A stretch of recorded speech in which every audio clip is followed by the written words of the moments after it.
Singularity. My name is Nicola, and you're watching Singularity FM, the place where we interview the future. If you enjoy this podcast, you can show your support by writing a review on iTunes or by becoming a patron via interviewthefuture.com. My guest today is Peter Leyden, a Silicon Valley veteran on the front edge of tech since the founding days of Wired magazine, where he co-authored the iconic 1997 cover story and the consequent book, The Long Boom, A History of the Future, 1980 to 2020. He's a sought-after keynote speaker and thought leader on AI, climate tech, and the future, founder of strategic foresight firm Reinvent Futures, and currently at work on his next book, The Great Progression, 2025 to 2050. My understanding is that book is coming by HarperCollins in January of 2027, if I got this right. So, welcome to Singularity FM, Peter. Thanks for having me in. I'm happy to be here. It's fun to be here. And I am, you're right, on deadline for this book that's going to be coming out in early 2027. Fantastic. So we're looking forward to it. Your first book, which was originally an op-ed piece in Wired magazine, created a big splash in the 90s.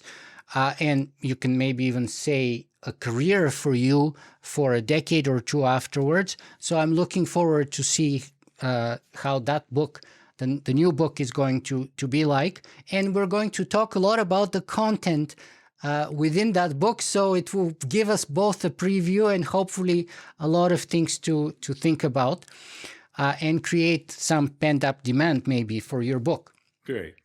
Well, there's an interesting little parallel there, because when I wrote the cover story at Wired, I also had a co-author for that and the co-author for the book, a guy named Peter Schwartz, very famous futurist at the time.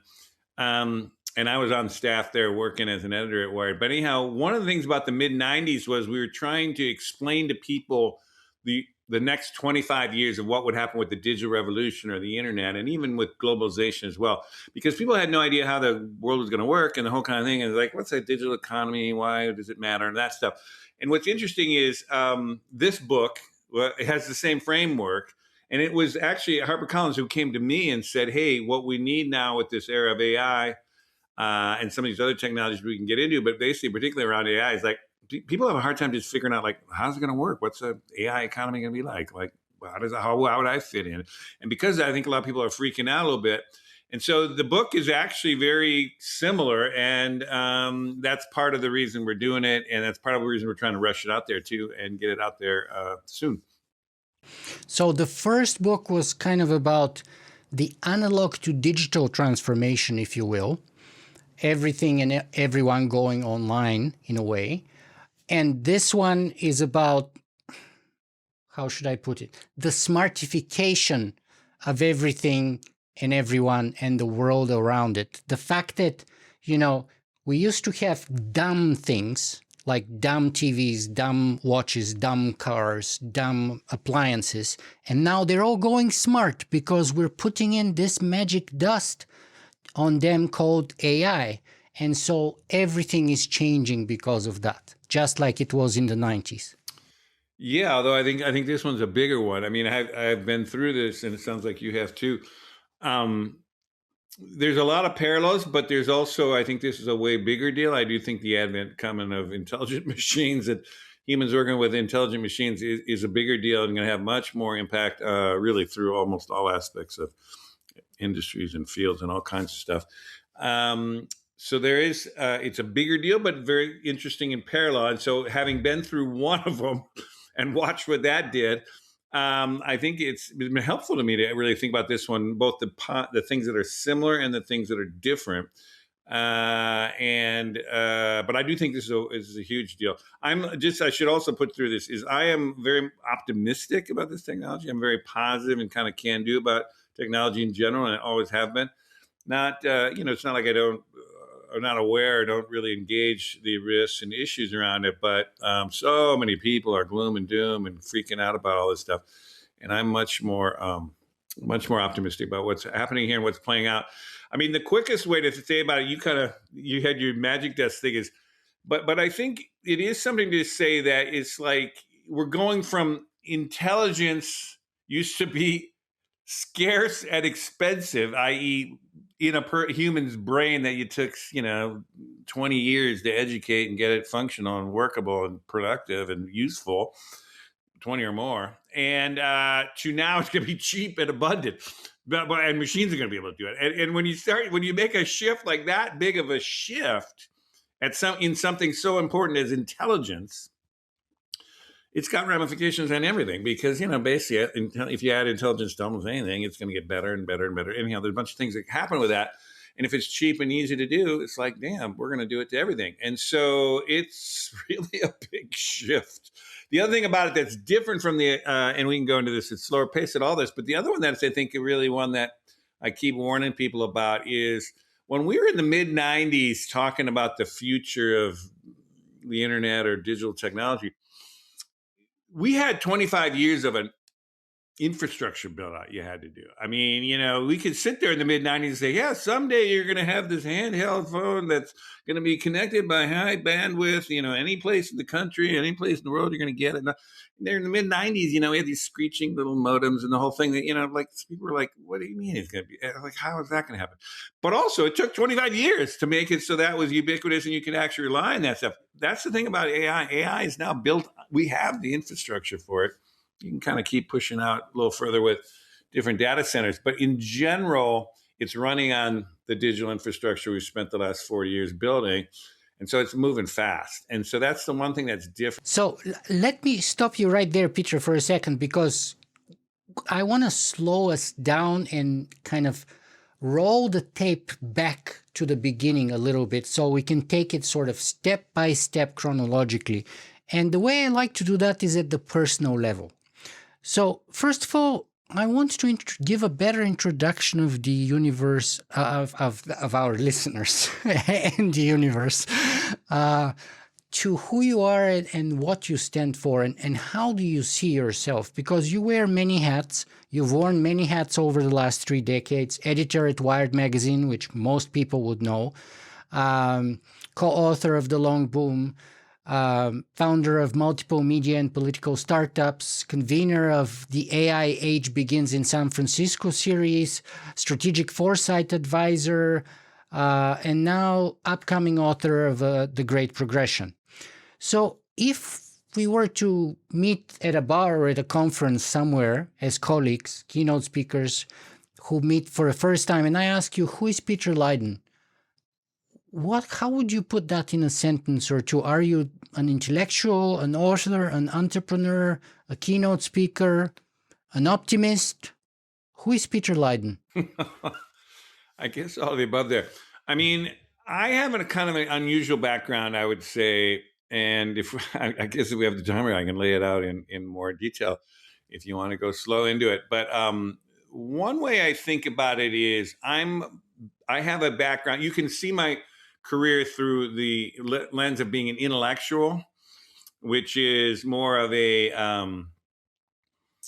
I started out as a journalist, a writer, thinker, speaker. There's a lens you can see of explaining ideas and understanding ideas, and that even includes before tech. I was over in a foreign correspondent in Asia. I was in literally covering China and all kinds of stuff as a young foreign correspondent, a bunch of things.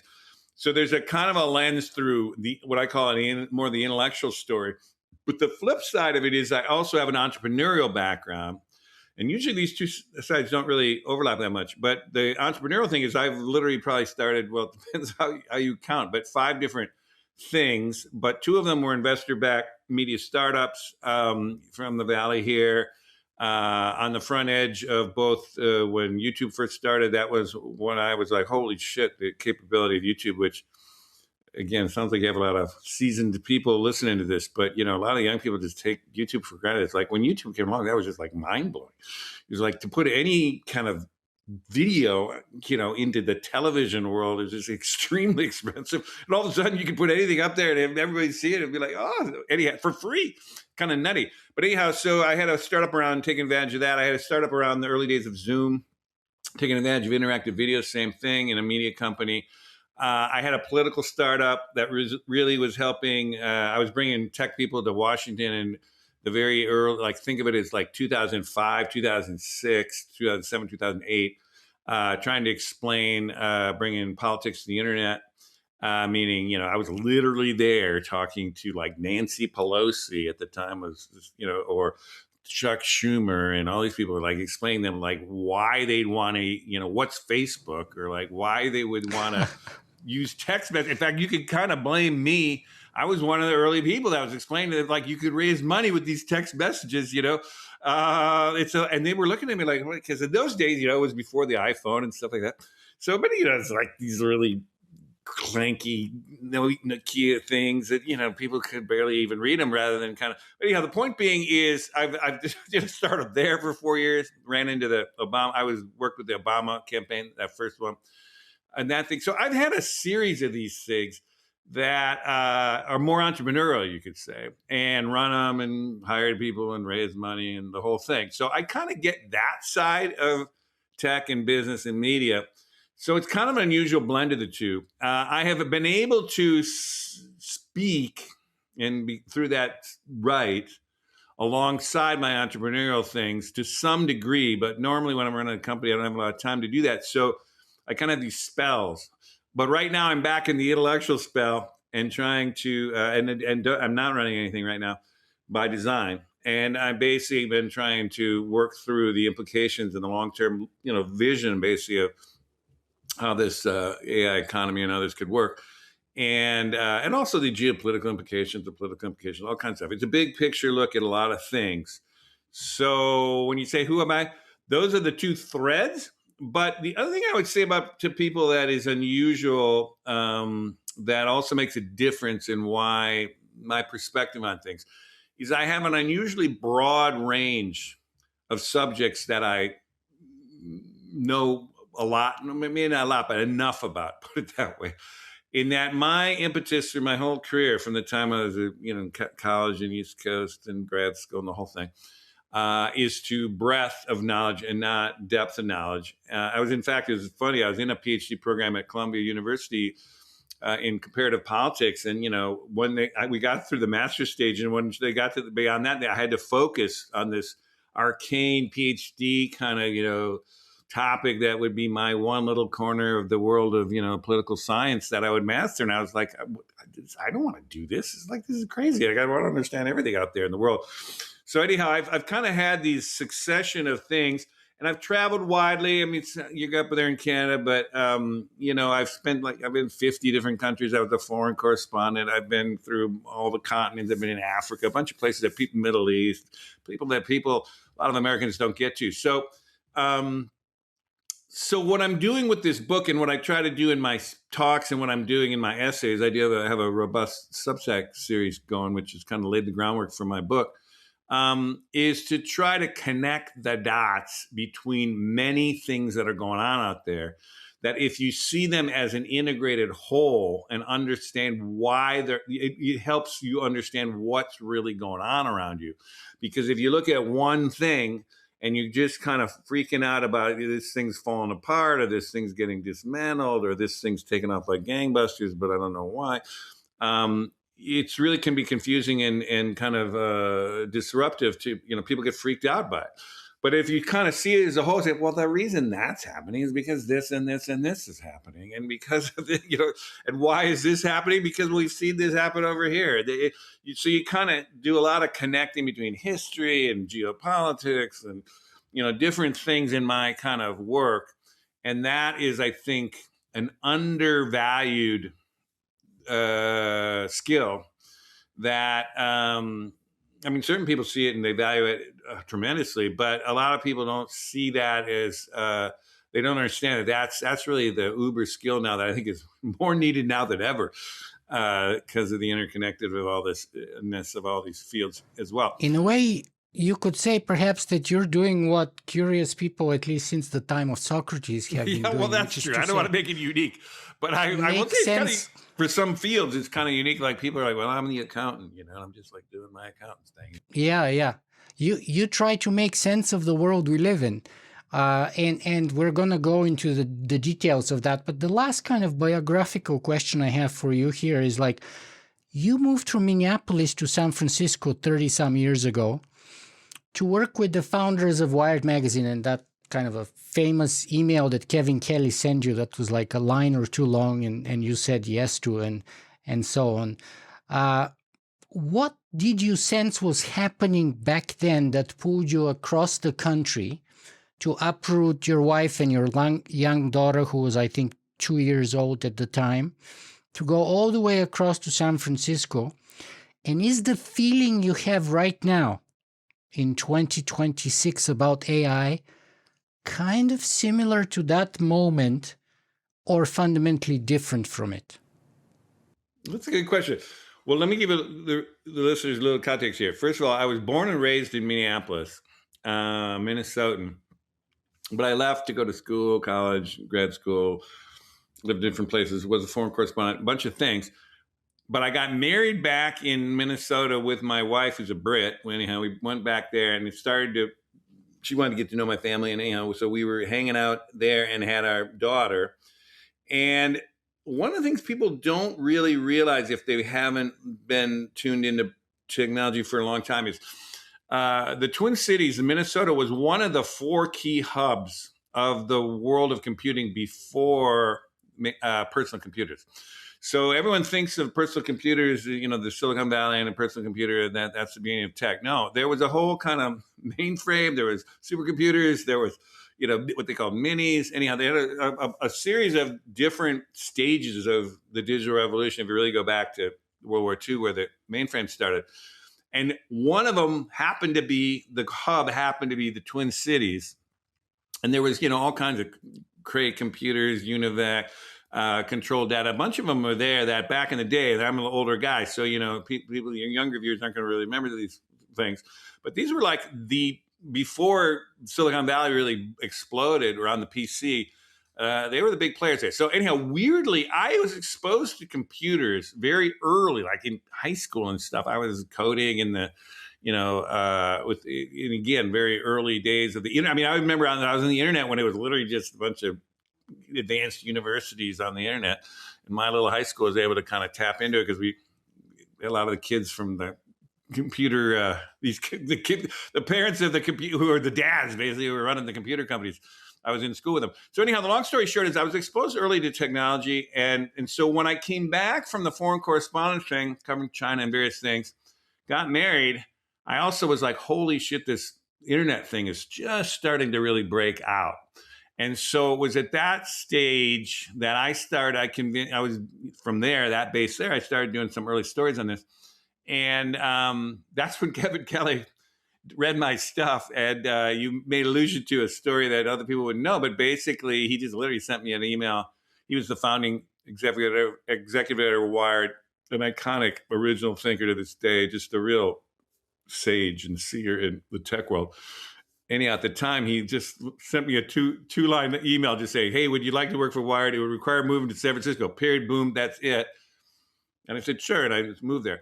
But so that's the story behind it. But the feeling then was I did feel in those early days that the internet was going to break out. Like I said, I've been exposed to it in the 70s and things. And when it was literally just DARPA and some advanced universities. And I used to play Space War actually with Illinois, Champaign, Urbana, and MIT and Stanford. There was like about 6 universities you could play with, the students there. But so I knew early in a way that wasn't just the average knucklehead thinking about the internet. It was kind of like, oh, okay, now it's time's come. It was starting to break. And so that's what connected me to Kevin. Kevin got me out there to early Wired, and then I started running from Wired. I will say the thing about AI that's been interesting, because then I've been out here ever since. I've been over here over 30 years out in the Bay Area here. And track this a million ways, kind of up and down everybody out here. Not everybody, but, been around. So know a lot of the people over the years here at the tech. What's extraordinary about the AI thing, which we forget about, when ChatGPT broke out in November of 2022, it surprised like 80% of all the AI experts. I mean, it blew away everybody in the Bay Area, except for a handful of people that were working on the latest iterations of that stuff. And it even surprised me. And I've had I used to run a series, as you mentioned, on the AI age, and would have all the top people there and talking. And I knew I've had people like Adam Chair, who's the co-founder of Siri that Jobs bought before he died. And he said, I'm one of those people that I've worked for 40 years in artificial intelligence and 30 of them in conversational AI. And he said, I never thought I would see this day in my lifetime. He literally just said, I just assumed, humans would eventually figure this out, but it was going to be 50 more years or something. That's literally, and it wasn't the only guy. Half of them, tons of them were like that. And so I think what's interesting about the AI thing is how quickly it's surfaced as the main story. So, and because it doesn't require the infrastructure like the internet did, it's so fast. And so what's happened has just been an extraordinarily fast engagement with this story. And as we talked earlier in the conversation here, it is the implications of artificial intelligence are much bigger than just connecting everything up. Connecting everything up was a big deal. And we were trying to explain to people how big a deal that was. And it's proven to be a big deal. Like, look at the world we're in now. But AI is bigger. And so I think it's, when you ask me what my feeling is, it's like there is a resonance of that. But I would say it's just more intense and more accelerated feeling now, like, holy shit, this is going to move fast. Now, one other parallel to this that I've actually used in the book, and because I've been wrestling with this book, I've literally just been writing it the last 6 months and up to my eyeballs in it.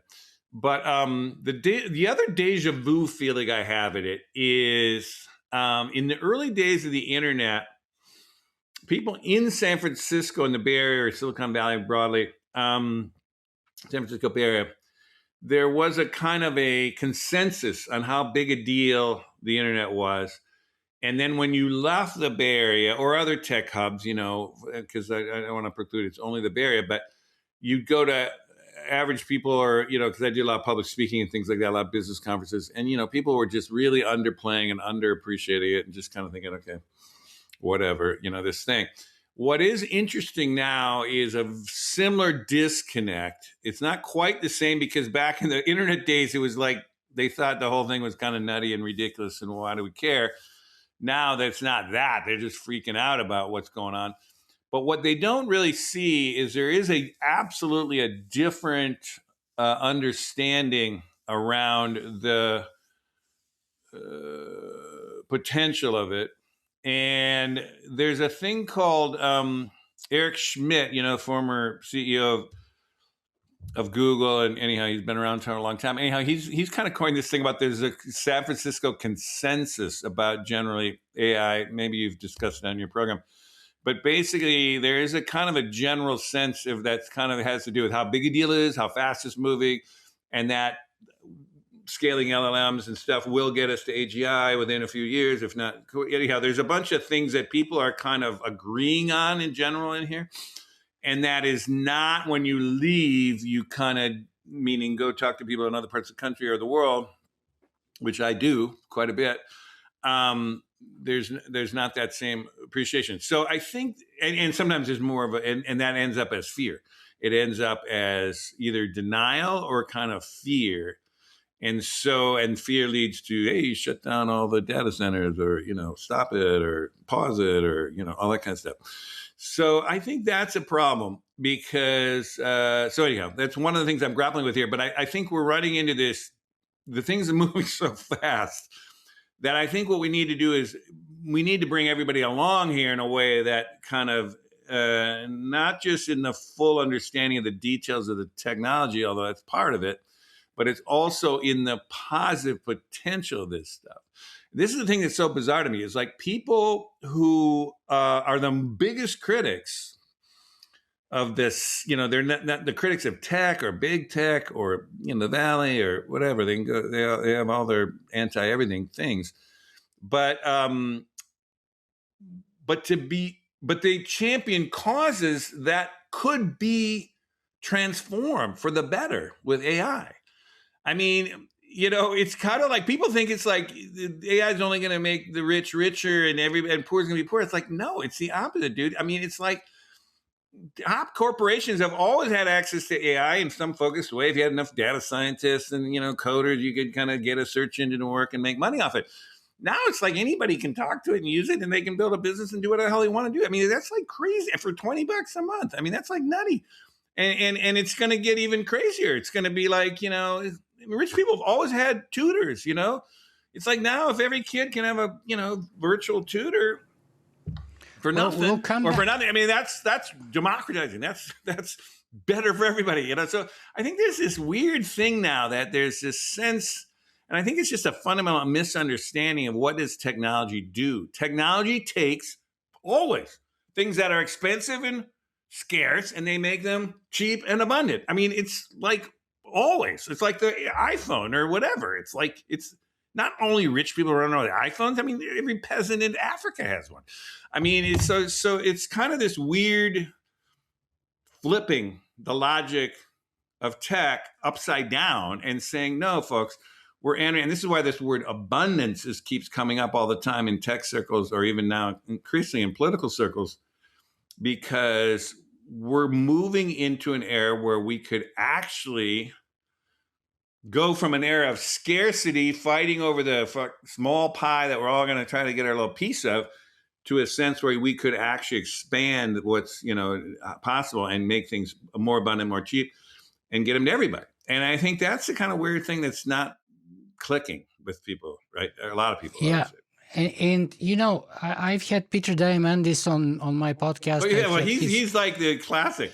He's the abundance person, together with his co-author Stephen Kotler, and I just had my previous guest on the show was Stephen Kotler, and it's like the third interview we've done with him for the past 15 years. I've done 3 with Kevin Kelly too, but I do push on the abundance occasionally, and in some ways, like for example, the fact that technology takes things that are expensive and makes them cheap, obvious, 100% true. But the important part to me as an ethicist and a philosopher is like, is that a good thing or a bad thing? And the answer usually is I don't know. Because if you're like me, someone who grew up in a communist country behind the Iron Curtain, I knew that back in the day in Bulgaria, surveillance was impossible and expensive. Today, technology has made it cheap and accessible and easy, right? So whether it's a good or a bad thing, it depends on a variety of other things. And I'm not so interested in the thing itself. I'm more interested on the effects or the impact of it on our society, on us as an individual, on our civilization in general. And that's why one of the reasons I brought you here is because you have that kind of a big picture overview, historical overview with big epochs and time periods. And so we can have this conversation. So let's dive in here with first historically of what you've done and then what you're currently doing. So historically, you're the author of The Long Boom, A History of the Future, 1980 to 2020, and that was a 1997 op-ed piece in Wired magazine, then became a book, translated into many languages, launched your career big time, etc. So for listeners who haven't read it, what is The Long Boom in short? What did it get right and what did it get wrong? Well, okay, so that's a great point. Well, first of all, excuse me, The Long Boom cover story, which is a huge cover story, Wired got a ton of reaction at the time. And then the book, like you say, as you mentioned, went in a bunch of different places. So what we were saying was not an outright prediction like this is exactly what's going to happen. But what we were trying, and this is an important thing because it relates to my book now, it was trying to explain, here's what's possible to do now, people. It's like you weren't thinking through the implications. So we were just trying to say, and we're trying to be more positive about it. Like, so people at the time were saying, this is literally from my time at Wired, like they were saying, well, no one's going to put their credit card on the internet. That's like crazy. Who would put their credit card on the internet? And they're all just worried about, crime and the criminals are going to use it. Anyhow, that was where the conversation was, right? And we were like, well, what happens if we connect up, by 2020, which is our endpoint, the fact was we had connected 4 billion people, like 60% of the planet. It's now about 75%, and it's on its way with Starlink and everything else. It's going to be 100%, this decade. And so the point is, we just said, hey, when this happens, here's what's going to happen. One of the things that's going to happen is that the tech companies that normally are constrained by their national borders and have been previously, or any company, they're going to have a global market, right? Everyone's going to connect to the same damn global thing. And so it's not going to be that Google's going to bring in ads from the States. It's going to bring in ads from everywhere. And so you're going to find $1 trillion companies. I mean, they're going to be crazy big companies. And, people are like, at the time, like, what do you mean? What's an Amazon? Amazon's a stupid thing. Like, who's going to buy books on the internet? Honestly, that was where it was. So anyhow, the point is, there were implications of the major through line of the technology that I would say me and my co-author, again, a guy named Peter Schwartz, who I worked with him there, and I worked at another strategic foresight company of his called Global Business Network with another guy named Stuart Brand, who's also very famous, big picture, positive, optimist dude. Anyhow, Kevin's part of that whole thing. Anyhow, there's a kind of network of people that I've kind of been enmeshed with for my life, mostly optimistic about this technology. But anyhow, Peter and I basically roughed out from the mid-90s. We said, okay, by 2020, we'll connect up all these people, these computers, the Moore's Law will continue, and we're going to have these very powerful supercomputers in our hands. We're going to figure out ways to wirelessly bandwidth everything. And it won't just be in the cities. It'll be all over the place. And anyhow, we started to just lay out the rough thing. That was almost nailed at 100%, and so that was that. The other thing we did do, and then the other one we talked about was globalization. Because again, even though it wasn't just a pure tech play, it was tech enhanced it a million ways. So basically, the digital revolution coincided with globalization, and they were related, but they were different. And so we also said things like China, which again, people forget this. My first time in China was literally I was there at Tiananmen Square in '89, and I think during the uprising. Yes, I was in China. I wasn't in Beijing at that time. I was in actually. I was working for Newsweek at the time. I was a young guy. The young guy they sent me to. I was in Tibet under martial law. I was in a Chinese jail for a while. Got arrested for covering the protests and stuff. Anyhow, wow. There's some stories with China. I can tell you that. But I've been watching China for 35 years, and in 2000, China was like had 1 billion rural peasants that were like living on $2 a day. I mean, they had most of the country was in extreme poverty. I mean, people forget this. But since 2000, when they got invited into the world, the WTO, the World Trade Organization, and really globalization kicks in around 2000. Think of it as. From that on, now they're these superpowers. Well, we were saying that in the log. We were saying, hey, this globalization thing is, China's going to be this, and we're going to be a superpower at the end of it. And boom, boom, boom. We also said, hey, climate change is going to go nuts here. We got a handle on climate change. We were more optimistic. Again, we were projecting the positive side of this. We said we can transition to these new clean energies. We hope we do. But we got that one, you could say, more wrong because we didn't understand the total backlash on it. So anyhow, there were some big through lines that proved totally nailed it. There were some smaller things which was interesting. In the original Wired article, we did 10 what we called scenario spoilers that could disrupt the log boom, and so again, Peter and I kind of worked out. Here's 10 things that could well happen in the next 25 years that will cause problems or slow down or could potentially disrupt the transition to this digital future that we're laying out there in many of the positive ways. And damn, by 2020, all 20 of them had happened. Or all 10 of them had happened. And in fact, became a meme in the internet. In fact, Gibson, what's I'm spacing on his name. But anyhow, there's a couple famous sci-fi people. William Gibson. Yeah, right. He went back. Neuromancer, right. He went back and he got our 10 scenario spoilers and he sent it around in Twitter at the time in 2020. And he said, damn, these guys didn't get all 10 of them right. But here's the funny. So we had said, hey, it's possible we're going to get, we're going to basically get Russia's going to go back in, because at the early time, I mean, Russia. Well, it sounds like you were in the Soviet Union, yes, or so. Yeah, so at the time when we wrote it in the mid '90s, we were like, hey, things could go good and everything could go. We said, hey, there's a good chance that Russia's going to go back into a kind of nationalist kind of backlash against the democratization process, and of course they did. And so we were just saying, things that are going to slow down globalization. Well, if they do that, okay, they did it, and then we said, well, but we even said like a global pandemic. We said, you know what? There's a good chance with all the flying around and everything we're going to do is we're going to have another global pandemic. And damn, if we didn't have the global pandemic. I mean, it's literally in 2020. So like we hit it right on deadline. So here's the interesting thing about this. Even though we would throw a bunch of, we also said that the European Union, which was integrating in the 90s, we said it's possible they will essentially start pulling apart. And, that was Brexit would happen. And, we started to see all the, so there were a bunch of things we were saying, hey, not everything in ahead of us is going to be hunky dory. And we got to keep an eye on these things. But the main thing is that even with all those things happening, it did not slow down the bigger story about the spread of the technology, the interconnecting of everybody, the rise of China.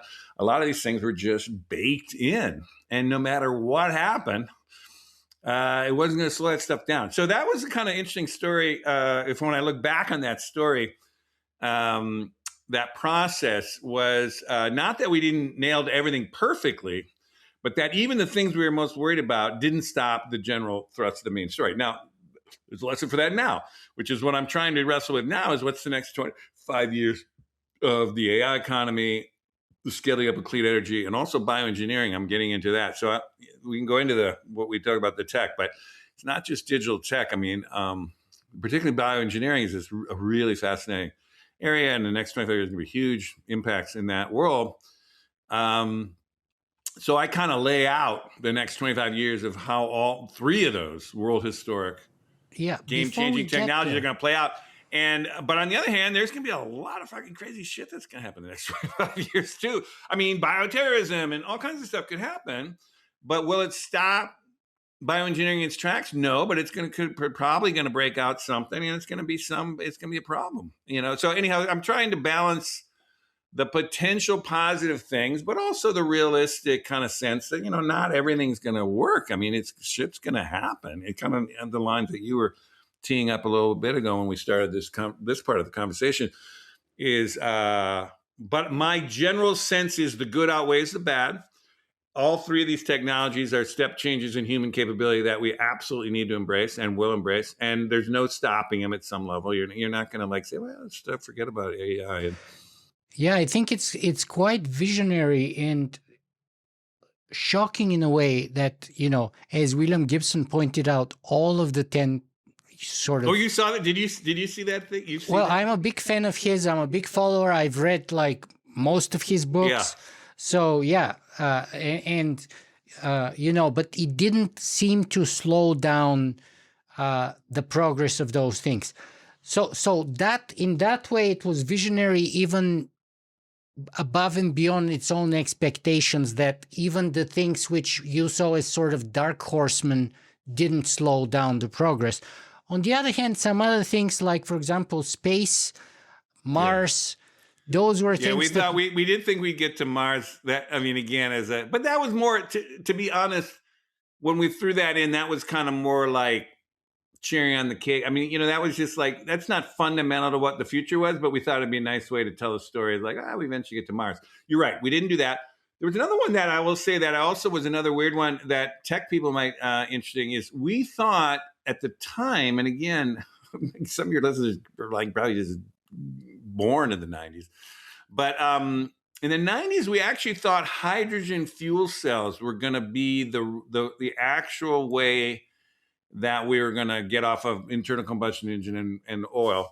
And that was not just us. There was a emerging consensus at the time. And that was completely wrong. So, but, the idea we were going to try to get off of the IC, internal combustion engines, we needed to get to a clean energy version. It eventually became batteries and, electric vehicles, I mean, that story isn't that different than, well, they happen to be, the technology happened to be hydrogen fuel cells. But looking back on it, I'm kind of glad it went the electric battery way, frankly. I mean, it kind of played out better. It was a better scenario. But from the 90s, like, we were sitting there going, well, I don't know. Yeah, and in all honesty, the hydrogen cell technology has not been abandoned completely. There is actually some new sort of alliances between several car manufacturers, including, I think, Mercedes, who is trying to kind of keep some eggs in that basket, if you will. The Japanese too. The Japanese love. They're the major proponents, but even Mercedes is putting some eggs in that basket now, as of more recently. But it looks like right now, especially given what's happening in China, electric is going to be the way. I mean, we have a 13-year-old car, and it's running perfectly well. I have a fantastic mechanic, and I want to drive it for as long as possible for a variety of reasons. It's ethically the best thing to use a vehicle for as long as possible rather than have that kind of throwaway mentality. But also because I think the next car we're buying is definitely not going to be an ICE car. And here in Canada, we're a little bit behind. We're not like Norway. It's mostly because of the longer distances and people have range anxiety.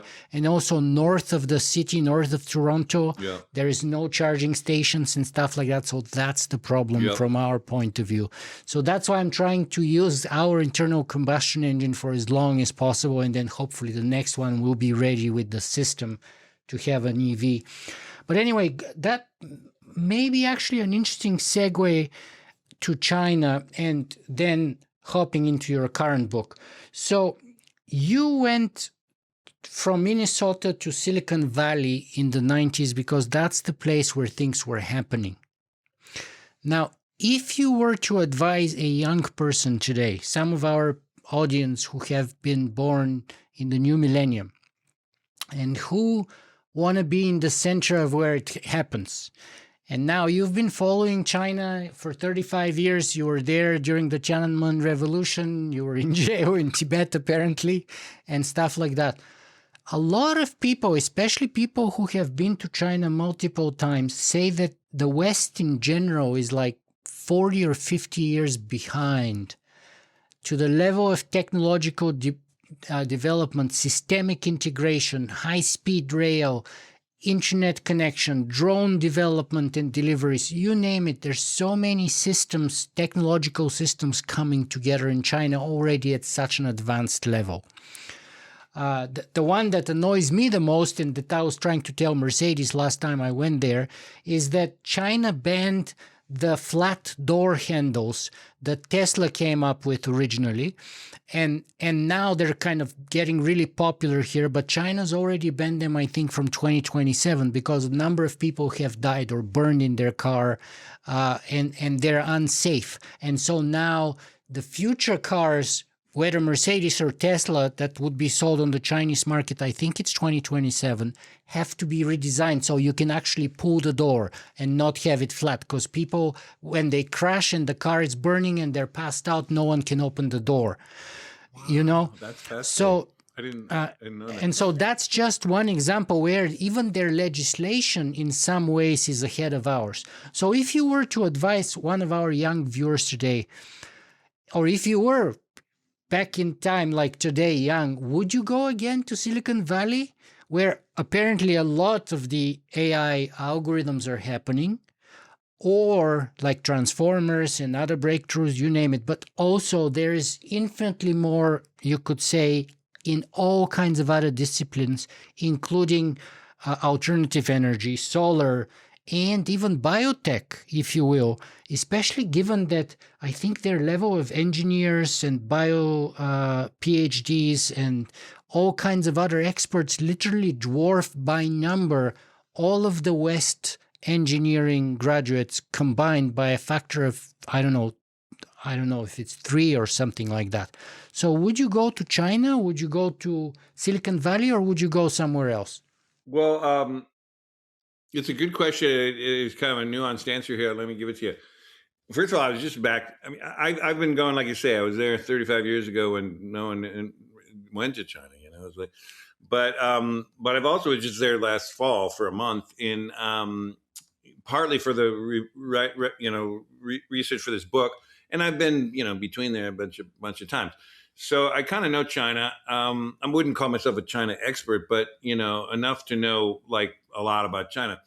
And I'm not a China hater. Let me just be clear on this. There's a whole kind of new Cold War with China. China's the enemy. China, trying to plug them into that Soviet Union slot.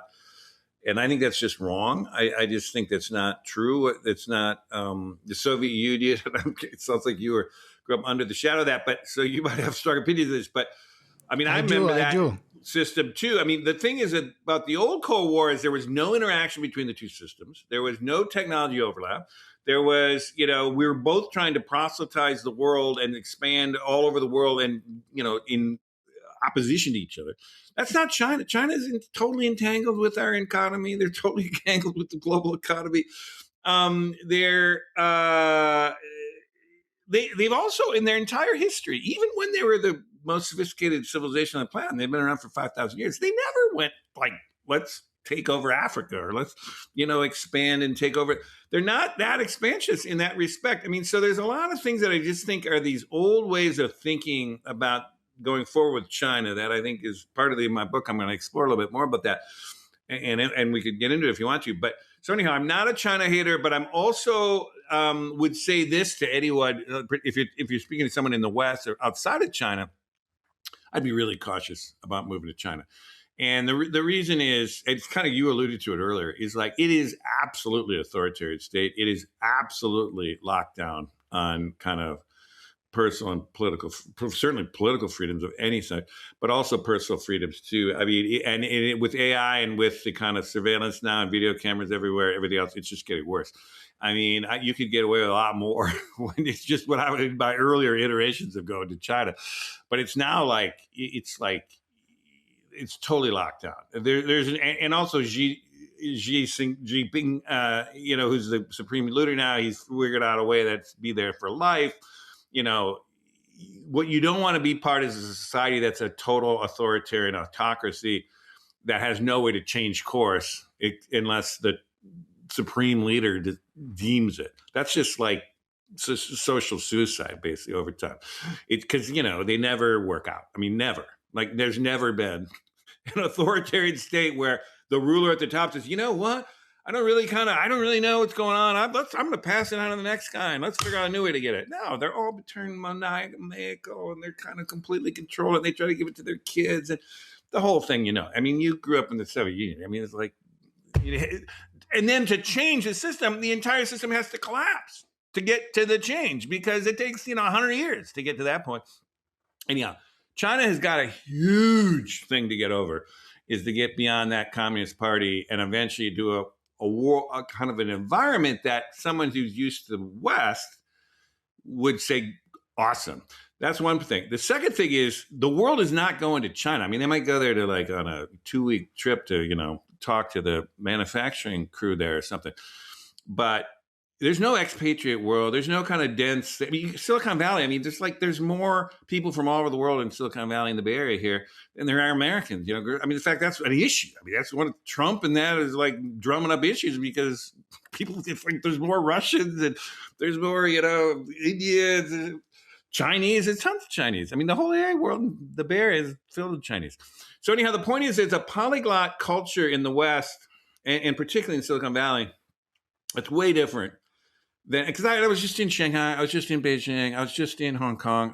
Hong Kong's, I don't know how much you or your readers have been in there. I mean, Hong Kong's just docile now. I mean, China just totally fucked it over in 2019, 2020. I was supposed to do a keynote speech there, and actually it was supposed to be at the university. And the events were unfolding right there, and obviously the whole event got canceled and but then I watched these whole documentaries where the students were actually barricading themselves in the university with Molotov cocktails and everything and fighting off the police and the authorities, and eventually everything got crushed. sooner or later. And now, of course, all those people have decades-long sentences and stuff like that. And I didn't grow up in the Soviet Union. I was in one of these sort of satellite states, which were very closely aligned with the Soviet Union. And that has given me the fear of that kind of a system for life.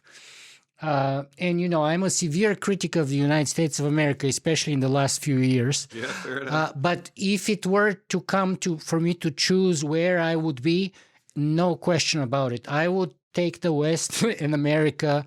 And I think Canada is the best personally for a variety of reasons. I'm very partial. But I would take even America over China and Soviet Union any day, any time, without any hesitation. Yeah, well, so there you just answered your question for your student. I mean, you know, get to know it, go over there a ton, explore, you know, the whole thing. And also, the Chinese people are wonderful. I mean, I don't speak But that Mandarin. leads us to another point, though, that I care about, and I wanted to see how you would react. Because to me, the technology is not about the technology.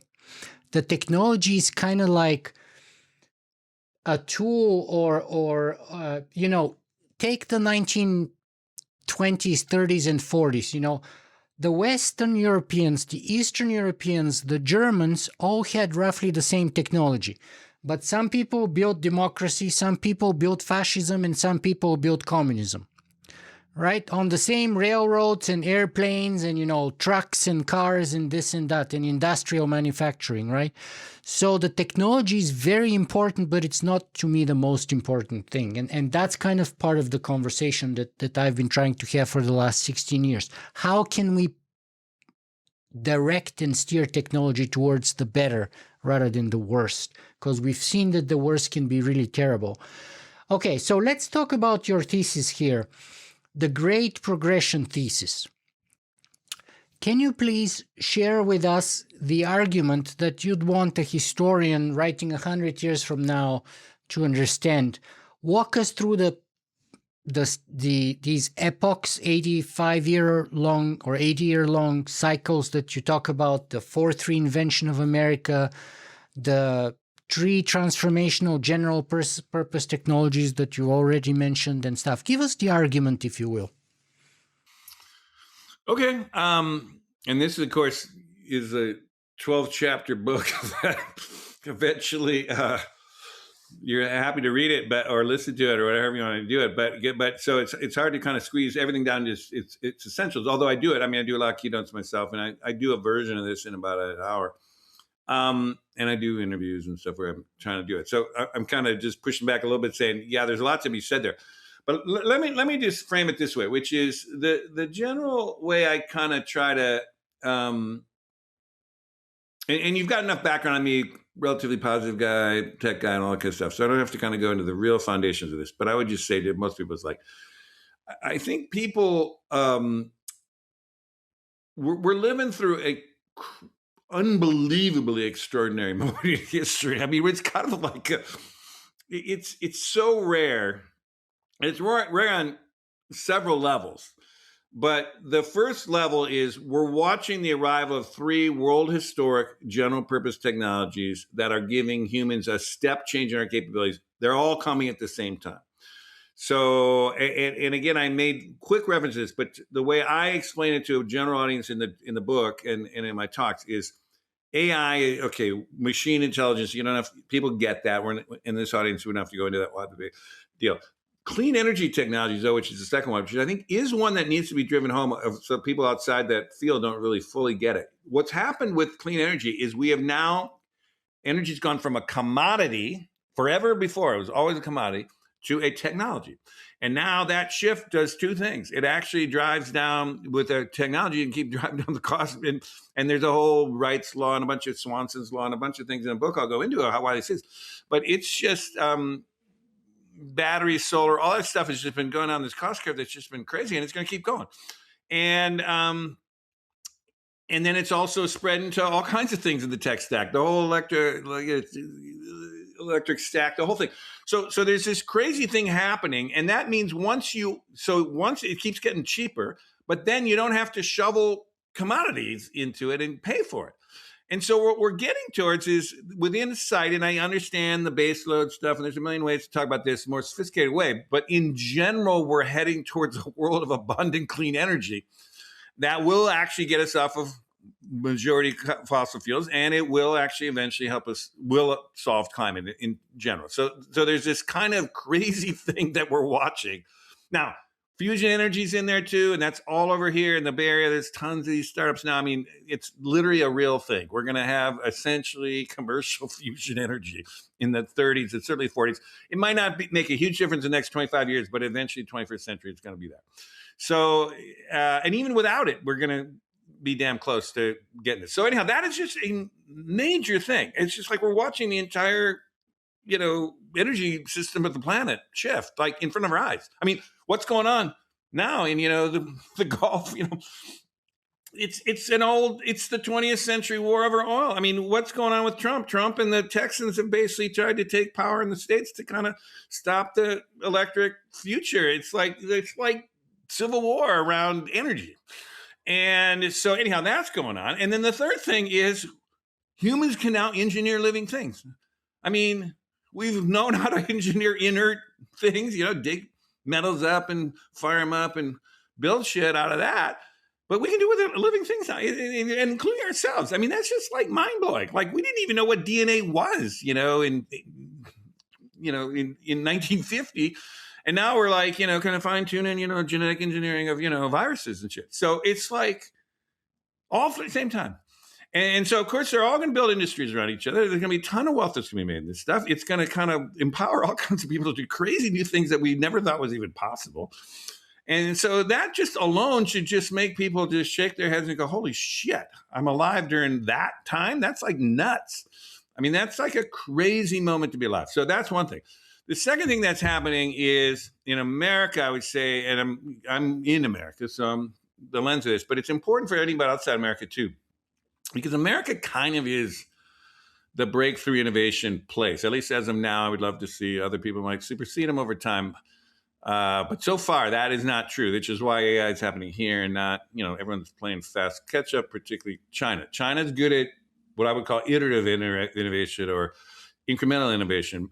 And they refine ideas. Imitative innovation. Well, it could literally start like that, but I'll give them credit now. Now they're kind of iterating, the electric cars and stuff in ways that it's not like copying Tesla anymore.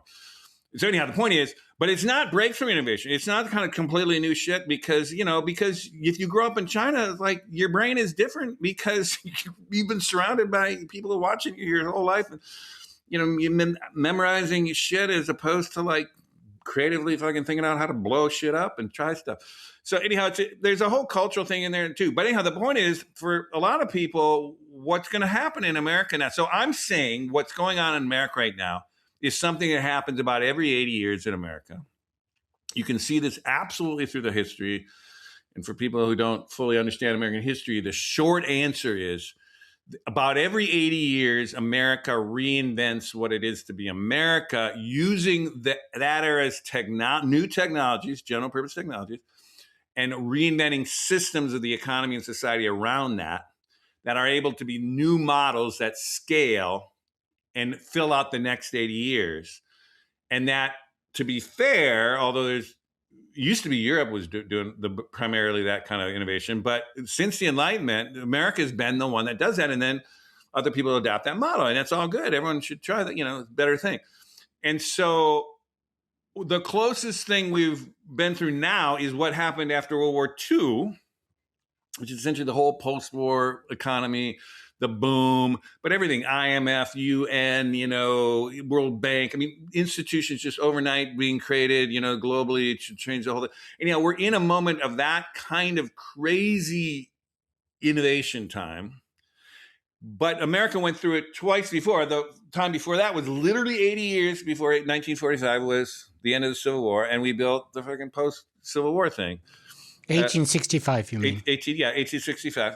And that was 80 years. It was literally, there's a whole reason why 80 years if we want to get into it. But basically, so we created this whole thing after the Civil War, total booms, tons of progress, incredible infrastructure build outs, railroads in that case. We went from basically 30,000 miles of railroads pre-Civil War to like 175,000 miles in the 25 years after the Civil War. I mean, it essentially recreated a national, continental level economy, which no one had ever seen. So anyhow, there's these moments of reinvention. And then, of course, the original one was essentially the founding of America. So we're in that. And so, but now it's with AI. And now it's clean energy, AI, and I would say bioengineering is going to have a piece of the puzzle. But anyhow, it's around those technologies. But it also has to deal with inequalities that got all whack and all the shit that's fucked up. And, anyhow, so many gummed up systems that are not working anymore. But this happens at every juncture. All the gummed up systems don't work and everything doesn't work. And so slavery was the classic one. And here's the other thing about it. Every one of these junctures in American history has basically had a civil war around the people who wanted the old thing, hanging on to the old thing. The Civil War was slavery. Now it's carbon energy, you could say. I mean, but also there's people hanging on to the old national, welfare state. That's the left of the center side. Doesn't want to touch the bureaucracy. Right of center is don't touch carbon energy. Anyhow, they're the 20th century models. They're past their prime. They're causing more problems than we need. We got to take them down. Honestly, if Trump takes down the bureaucracies, fair. Because I'm generally more left of center of that, but it's like, but we also got to take the rights. Anyhow, the point is, it's the old systems. We got to get beyond them. And so what happens is you polarize the politics. You have these crazy moments like we're in now, but then we reconfigure a new majority of people in the other side of this thing, which is happening now, coming off of Trump. I'm telling you, Trump is not the future. Trump is the wrecking ball of the old thing. There's no way that dude is going to pull off authoritarian, anything. He's already lost everybody. His whole coalition's falling apart in front of his own eyes. I mean, that creates the political space for the next majority coalition, 60-40 majority, that then builds around the next systems and creates the next things. This happened after World War II. It happened after the Civil War. It happened after the founding. We're in that. The weirdest thing about this, if you really want to talk about it, it's another way to think of the story, which is another chapter or two of the book, is these technologies are so game-changing and so world-changing that we're literally in the scale of what I would call civilization scale change, which when you say that, most people just roll their eyes like, what the fuck are you talking about? But honestly, I see you nodding there. It's like, if you kind of understand this, like the system built around intelligent machines permeating everything, as you mentioned, is so fundamentally different from one without intelligent machines, run on mechanical engines, which was the Enlightenment thing. It's like you got to redesign everything at some level, at some fundamental level. And so then you're talking about a thing that works so differently from the old thing that you're like, okay, this is a new thing. And this thing is kind of where we're going. And I think I'm not going full, I'm cautious on saying we're in that moment right now. Two things I'm waiting for is how big a deal is AGI? Like how transformative is it and how powerful is it? I think the jury's out a little bit on that. And the second one is how much appetite does America still have for that kind of change? It's not clear to me we have it. There's too many people hanging on to the old shit and they don't want to try new things. And so I'm not saying that's happening, but I am saying the fourth reinvention is happening. It's unstoppable now. It's happening. And you're watching it and around it. And once you take that perspective, you think, oh, well, that makes a lot more sense. Okay, it's not the old thing's falling apart. It's like, or it is falling apart, but we're just building a new thing, right? And so that's the framing that's happening. So that's the main thing. The thing that if it's a civilization scale change, I'm throwing a lot of history at your viewers here, then the comparable thing is the last time humans invented a civilization was in the Enlightenment, which is about 1680 to 1800, the 17th century. And it happened in Europe with one outpost in the US. We invented representative democracy, but they invented, or the West basically invented 6 foundational inventions of the modern world, basically. It was like, one was the mechanical engine, amplifying physical power. Second was carbon energy at scale, coal initially, but then through everything else. Third was financial capitalism. Before Enlightenment, nobody trusted sending gold around the planet to sit in somebody's bank. It's like, no, you had to build a system that was trustworthy. They built it. Third one was industrial production, that with that money, they basically scaled the machines and used the coal to fucking build industrial production. Fourth one All right, the fifth one was the nation state. Before there were kingdoms and empires and everything else, but it wasn't, nation state. And the final one was representative democracy, which was more the U.S. France tried, had a total fail, ended up in Napoleon's dictatorship. But anyhow, the point is, as a package, that's the modern world. We're on that same system right now. Those are the fundamental foundations of the world. And you know what? Everyone's fucking up. Carbon energy's screwed the planet up. Financial capitalism, there's like a handful of billionaires own as much as 40%, 50% of the planet. Anyhow, you can go through the whole thing. Industrial production is like, got toxic waste and plastic bottles floating in every ocean and everything. Okay, that system had its time. It was an advance at the time, made sense. We all kind of progressed from it.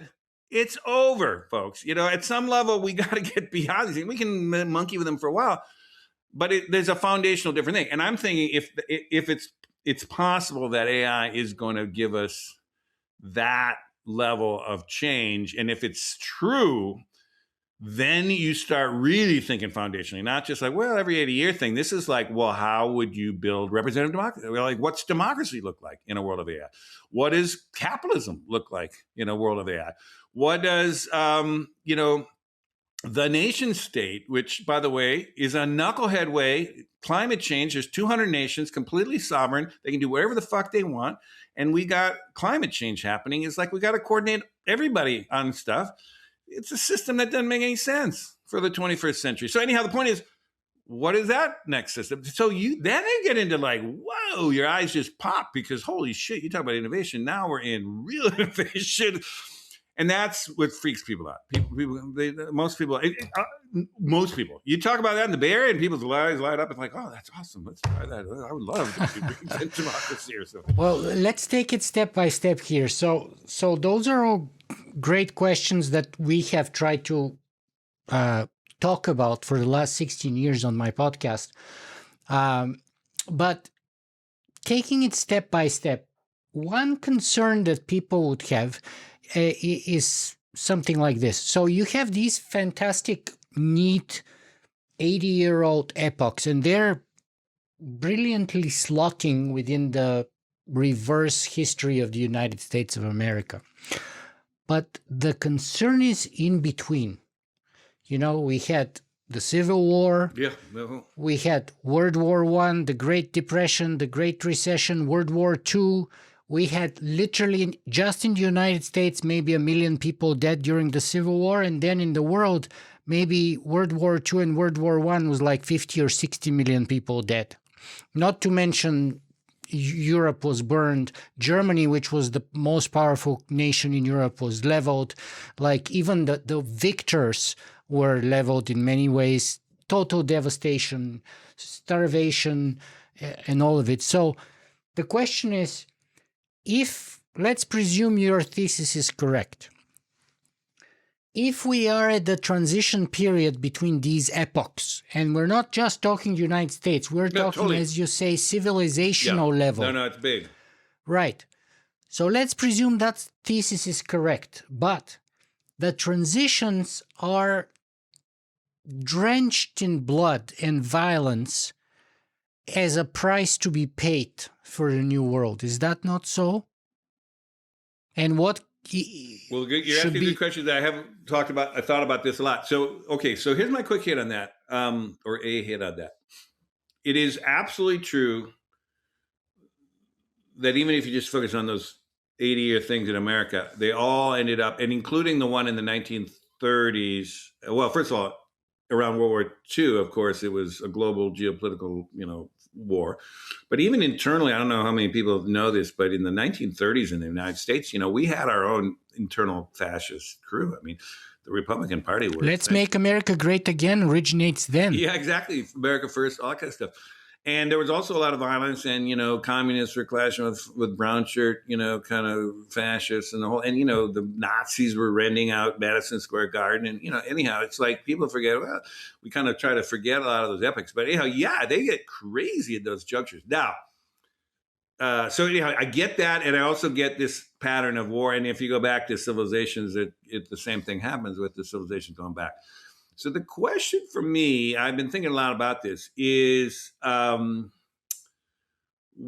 is the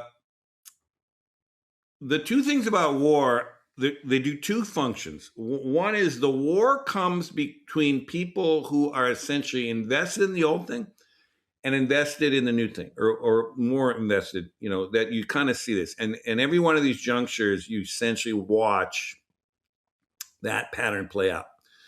So the question then is it possible to manage that polarization and that clinging to those two ways without a war? Now, you can say it's always had wars, but to be fair, since World War II, we haven't had another global war. We haven't had a nuclear war. I mean, there is a kind of a sense that, are we entering a stage of human development or something? That sure, there's going to be local things and crazy stuff happening on the local level, but there's not this, that there's some kind of wisdom or something. We've got to get to this point where we don't need an all-out global war to solve this next one. Anyhow, that's just one question. It's not a guarantee, but I'm just thinking there is something like, does it always have to be the war thing? The second thing about it, though, is really interesting. I've thought a lot about this one, which is, in order to walk away from the old thing, it's better if it's destroyed.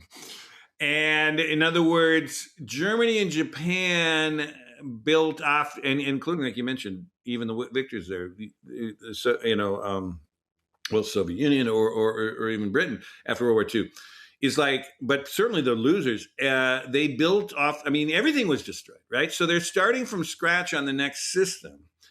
And there's something kind of like, how necessary is it to essentially build fresh off the next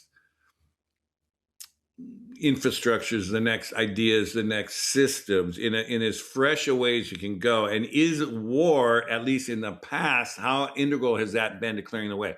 By the way, you talked about earlier about how far China has gone. The one pushback I would say to that, I didn't at the time, but I will say it is one of the things that you could say that happened in China. China was so primitive. They didn't have infrastructure. They literally didn't have infrastructure. When when I was there in my first time I came in there was like in 1989 in the Tiananmen time. I took a train from Hong Kong to Chengdu, which is the base of the mountains going up into Tibet. And it took me 4 days, 4 nights. It was wounded through the entire countryside. It was a steam engine. It was something from the 19th century. They were putting fucking logs and shit into the thing, coal and stuff.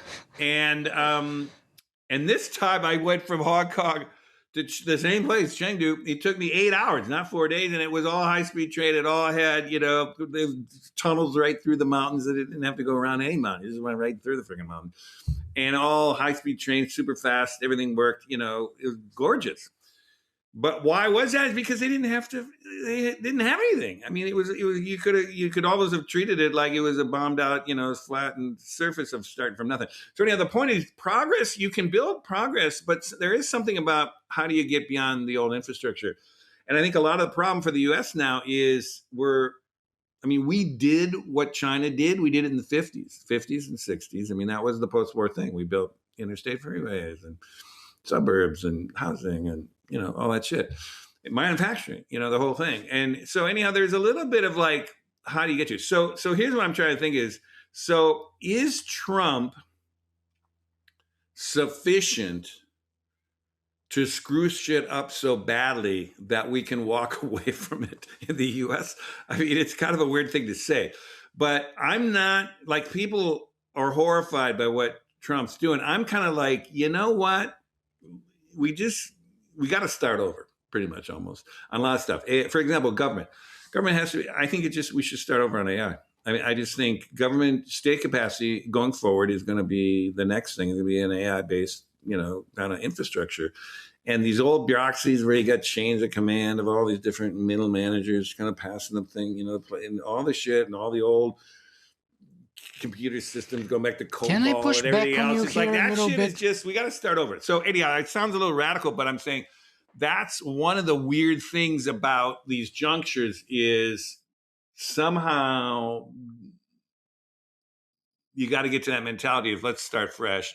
But is it? Let me push back here a little bit, because I had the, in my opinion, best historian on the Renaissance here a couple of months ago, and we had a 3-hour conversation exactly on that topic, if you will, with her, Ada Palmer. She's from the University of Chicago.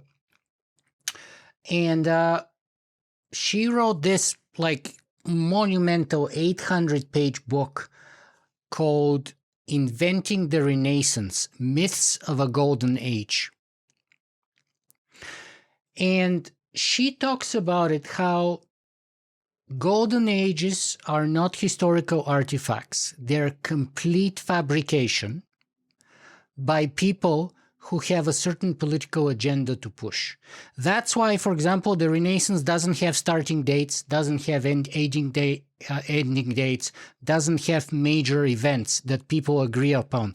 Because if you are, let's say, pro-capitalism, you're going to give specific dates that create the Renaissance as the beginning of capitalism, and you're going to name certain events in support of that thesis. If you're pro-freedom and democracy, you're going to give completely different dates and completely different events that support the thesis that the Renaissance was the birth of democracy. If you're pro, let's say, banking, you're going to give completely different dates. If you're pro arts and science as cultural breakthroughs, you're going to give completely different dates. So much so that, we can talk about differences of centuries. That's number one. And number two is, she was so the idea of a Renaissance, which means rebirth, also invents the idea of a dark age. So usually it's an insult to the present in order to justify a certain corrective action for the future. But the lesson here that I would recommend you look into her book and her work is this. She said people often think that the biggest takeaways from the Renaissance were breakthroughs. That's false.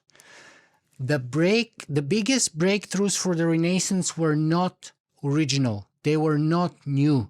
They were things that were previously built upon.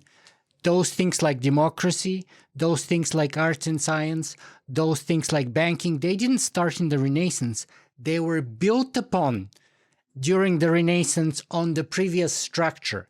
So the people who were pushing for let's destroy everything to build a new world actually ended up destroying a lot more and not creating much new.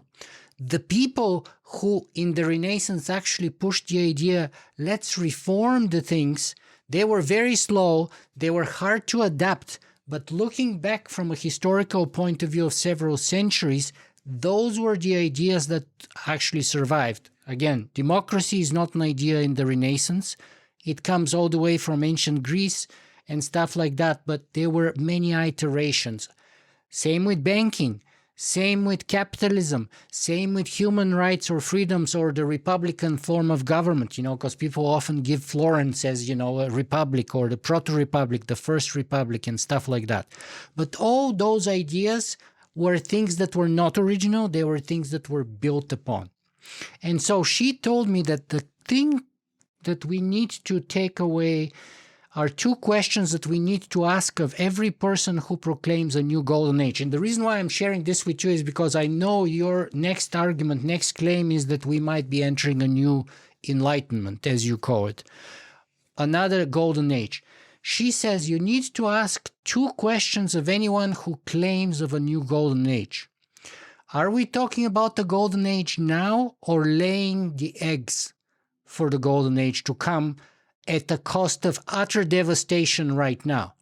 Because the so-called golden ages, and take the Renaissance for example, one of the reasons why it was hell on earth at the same time it was a golden age was, for example, very easily measured in life expectancy.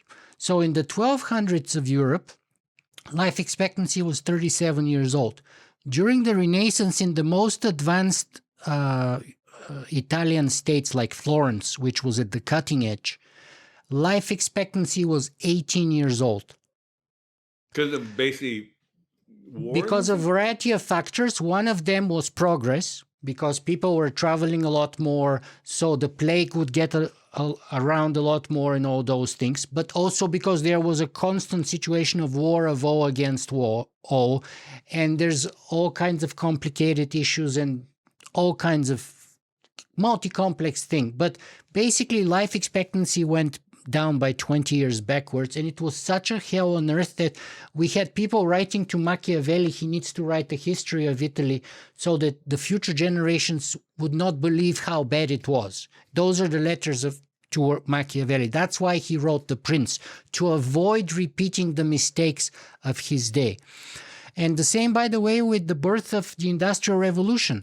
Imagine being a shepherd living in the countryside of England, on a green pasture, what kind of life you would have. Now imagine being stuck somewhere in Edinburgh or in Glasgow or even in London in like 10 by 10 square feet, working, 14, 16 hours a day from the age of 3 years old, when the Thames is toxic soup of poison, when the air is poison, and you have no unions, no pay, nothing. So which lifestyle is better? The shepherd or the one who is actually becoming the proletariat, right? And Yuval Harari actually makes a similar argument for the agrarian revolution. He says that it's the biggest fraud in history because if you look at the hunter-gatherers, they were of bigger stature, they were taller, they were living longer lives, they didn't have any of the chronic conditions that the agricultural society started having. Mass disease, smaller stature, we see hunchbacks showing up, we see all kinds of chronic disease showing up, and a lot more working hours per day to be an agriculturalist than to be a hunter-gatherer, right? So those are the kinds of questions that might actually help you improve, I think, or test even that thesis about a complete blank slate as a beginning rather than building upon the previous. Well, yeah, no, it's it's one of these difficult issues because the point is, you can say, well, the poor guy in Yorkshire, who, coming in from the thing, but on the other hand, you and me are sitting here talking over, video links across the planet for nothing, and basic as the Industrial Revolution was able to kind of build up this system that we're all kind of now enjoying. So there is a kind of a progress side. Now, could it have been done better? Yes. But let's say we are very partial here, right? Because we are the beneficiaries. We didn't have to pay the price. Yeah. Someone else had to pay the price for us to enjoy the standard of living we're enjoying and the fruits of the Industrial Revolution. Well, I did an essay recently for Substack, which I do, which for those actually who are listening, if you're interested, The Great Progression 2025-2050 is an essay, a series of essays in Substack. I do about one a month now, but for a while I was doing one a week for a bunch of to rough out the early part of the book. Anyhow, long story short was I did one recently where I was rethinking, it's just kind of related to what you're saying here. Like there's been this backlash against globalization, certainly in the West. That's partly why Trump and, the kind of rural populists and all kinds of stuff, white working class has been, so angry because, all the issues around globalization and, the economy shifted to manufacturing to the Asia and the whole thing, China. And, I get that argument, but I also, and I get how that could have been managed better, no question. But I also kind of then put in this article, I was like, honestly, depends on whose perspective is globalization failed. Globalization was a fantastic success if you take the average person on planet Earth, meaning, we had 40% of the planet in 1980, 85 even, was living on less than $2 a day. It's extreme poverty. It's like less than 10% now. It's about 8 to 9%. It's like, that is progress. That's like, the guy, but a lot of that's from China. And a lot of that's because they're moving them from the countryside into these, cities and, taking the jobs from the guy at, Youngstown here in Ohio. But there is this management thing, but I'm also trying like, what is the like for who is it's your kind of question, which is, are we really going to reshape the global economy because these a few guys, these people in whatever Youngstown are all mad and they're let's burn down the system and like throw tariffs up and screw the whole kind of rest of the planet up in terms of its free flow of kind of goods and all that. So it's kind of, you're right. It's depending from who. I think increasingly though, I do think it's going to be seen as through the lens of the average person on planet Earth, rather than the privileged white working class of America or something, or Europe. Trump wants to go back to 1950.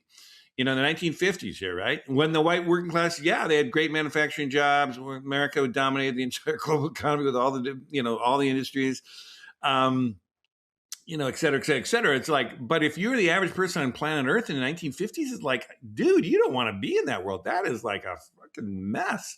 So let me give you another something bone to chew on. So this is where I think your argument could be potentially better. So I can see what you're saying about Trump, and it's an interesting kind of upside from the left on the downside of having Trump as a president. You're saying that, look, we have these historical swings from left to right and right to left, and then you go, Teddy Roosevelt and FDR all the way, and then we had Reagan and Bush Senior and Bush Junior, and then we had the Barack Obama blip there, and now we're having Trump. And so the natural thing next would be to presume, okay, we're going to expect the pendulum to swing to the other side, so the 60% will become the left, and that's kind of like the gist of your argument. And Well, I will correct that in a minute, but okay, go ahead, finish your question. And Trump is kind of part of this sort of progress that Silicon Valley is famous for, which is the creative destruction process. So you sort of like have Trump, he's like an elephant in a China store, he's going to destroy everything and in a way create a clearing or an opening for us to rebuild the United States and to rebuild the system. Here's my problem with that. So to manage that transition, right? So because we don't want another civil war, we don't want another world war. To manage that transition in a peaceful manner, we cannot have a total destruction of the China store. We need to have some continuity.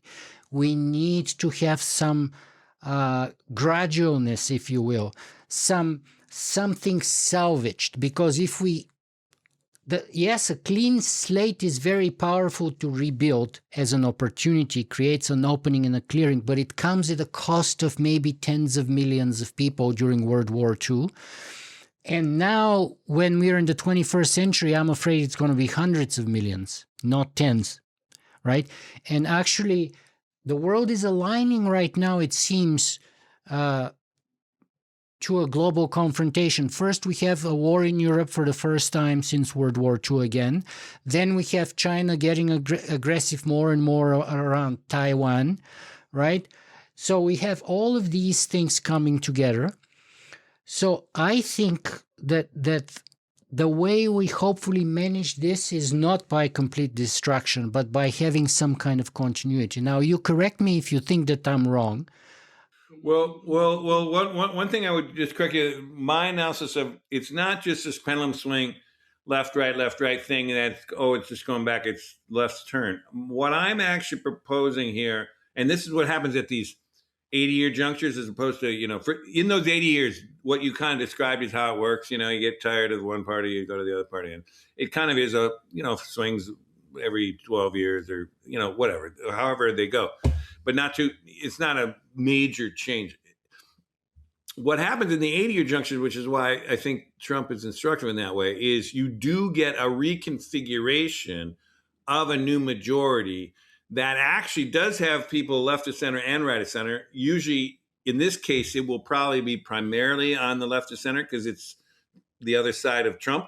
But there's a significant amount of people that used to be Trump people or even were Republicans would be part of that next coalition. That happened in all these junctures. Basically, you had essentially a reconfiguration of a new majority that gets behind a different vision for the next thing. So it's not we're going back to Joe Biden, or we're not going back to Kamala Harris, or we're not going back to for that matter Obama. We're going back. There's something new now. That new thing, which is a whole other topic if you want to go into it, which is another thing, is I do think there's this sense of abundance is starting to touch in politics, American politics. I'm not sure how it fits in other politics, but there's a tech side of the abundance story, which you accurately pointed out, Peter Diamandis, and his first book was, I think, 2012 on abundance. 2012, yeah. But there's a lot of people in tech. It's not just Peter. It's like I'm in that world too. There's a lot of us who have been kind of the tech optimistic. Ray Kurzweil. What's that? Ray Kurzweil there, but Andreessen's there now too. But it's not, and it even goes left to center, right to center. There's a whole crew that's kind of like, the abundance thing. And then, but it's been mostly a tech focused thing. And now what's starting to happen is we're thinking, well, what if we've reached this point where we can start to frame the politics, a big tent politics, in a new way, not just, hey, you go back to a Biden, but it's like there's this new thing called abundance, which is pro-market, pro-tech, pro-growth, a lot of things that both left and right different 60% of them can come together and say, okay, wait, that's something we want to do. Anyhow, there's something around that I think is interesting. And I think that's going to come up in the next couple of years here in this. It's already emerging, but it's essentially this next cycle is going to be important. My book starts, I don't want to bet the house on it, because in politics, you never know, and whatever, it could be some weird thing that will crash and burn. But basically, in general, that would be one of the things I'd point out is really interesting, because the general thrust of that framework is win-win, in my opinion. And now it doesn't get to the issues you just talked about. So to kind of return to your question a little bit on how to minimize the costs. The costs. I do think the transitional costs were badly managed in the globalization thing, for sure. I mean, we could have done so much better, and we didn't. It also happened, a lot of things like the Soviet Union in that early globalization phase. The West should have, and America itself should have helped them get on their feet with the democracy and global economy thing, so they weren't, end up, the oligarchs taking over. Putin's comes back, and now they're back in this, authoritarian trap that, we thought they were finally getting out of. Anyhow, but that was a mistake. There's a lot of mistakes here, and like, what could you have done better in these transitions? For that matter, the poor guy from the, we could have better housing in the Industrial Revolution, and have cleaner air and all that.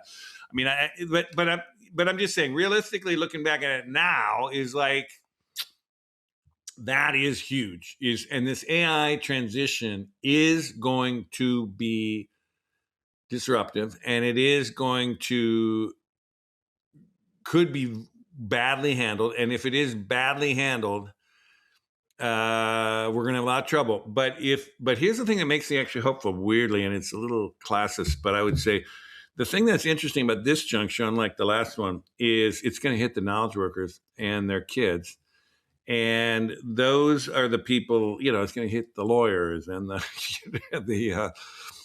media people, the journalists, and all doctors, and the knowledge people, and they're the soft power people in any society. So the politics is going to respond to that crew in a way that they didn't respond to the working class and the old factory towns as much. They paid lip service to it, but they didn't really solve the problem. This one, I think they might solve the problem when you got people that could really mess with it in a big way. So I don't know. I'm a total optimist, though. So I will just give you that. It's like I'm kind of laying out what I'm trying to rough through here. I mean, could shit go wrong? Absolutely. What I'm really worried most about, and you're part of it over there in Canada, is like in the world right now, it is what they call, I guess, what do they call it? The Anglo West, the kind of England, Canada, America, Australia, New Zealand, that crew are some of the most pessimistic around AI in the world. I mean, in compared to even other mainland Europeans and stuff. I mean, I'm watching these things of happiness and fear of AI and all kinds of, I don't know what is going on in the Anglosphere, but it's basically something is freaking people out in a way that doesn't seem to be freaking. It's not freaking out the Chinese. It's not freaking out a lot of Asian countries.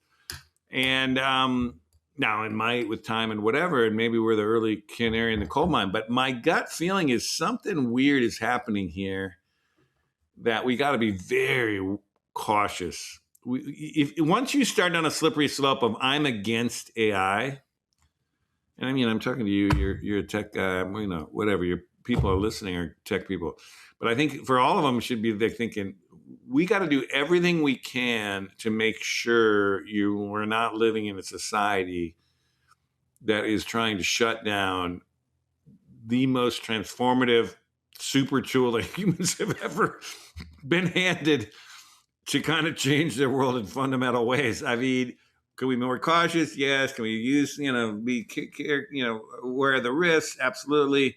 Can we help with the transition better than we've done in past things? Absolutely. But to take the position of stop this fucking train or, I think is really getting dangerous. And it's getting to the point in this country where it's getting kind of nutty. And then the point is, once people get stuck in those frames, it's going to be really hard to pull them back and get them into the state of like, well, maybe I will try AI. People are like declaring no AI in school, no AI in my company, no well, AI. Let's touch here on that for a second, and then we'll jump into the last couple of questions I have for you, because we have about 11 minutes left, I think.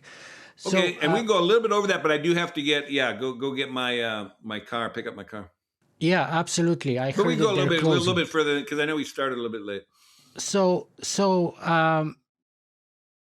it's been maybe a decade since I wrote this op-ed piece that we agree on. I think that I said technology is the future of politics and politics is the future of technology. Well, basically, that's what we're witnessing today. And the impetus behind my work for the last 16 or 17 years has been basically to bring the ethical conversation in the technology circles. So, and politics, at least in an ideal world, would deal with ethics or choose things based on sort of ethical lines, legal lines, and stuff like that, rather than self-serving ones. And, that conversation is something that we can build on. And that's, as I said, more or less everything I've tried to do for the last 17 years. But let's look at some of the examples of AI in the real world. So you, just like Peter, just like Stephen and many others, have given this example about education and how transformative AI personal tutoring will be all over the world. And I try to track that down. And to the best of my knowledge, it comes from Sal Khan's book. And in other ways, it's mostly based on presumptions or his personal experience. But hear me out when I'm saying that the evidence that we're starting to get from across the world is contrary to that presumption. Let me just give you 2 examples. And I'm not saying this as someone against AI. I am totally for AI. That's why my show is called Singularity FM. And I see the potential, but I'm worried as someone who grew up in communist country about the fact that our risk exposure grows simultaneously together with our capability exposure. So the biggest challenge that, in my view, that humanity is struggling with today is not a technological one to build ASI or AGI or whatever. It's one of wisdom. It's one of the difference or the gap between our scientific and technological power and our wisdom to apply it in a non-self-destructive, non-suicidal manner so that we can thrive rather than self-destroy ourselves. And so if you look at the evidence from 2 countries that I love in the world when I travel, Denmark and Norway. Denmark was an early pioneer in digital education, smart education, and all of that. And now they did that over a decade ago, and now they've went 180 degrees back. They've removed every smart device from the classroom. They're locking everything, and they're going back to paper textbooks because it was utterly devastating what they did to their educational generation for the last 10 years. Norway had the introduction of the 5-year-old iPad. No, I didn't say that right. Every 5-year-old child in Norway in 2015 got an iPad as part of their educational policy and environment.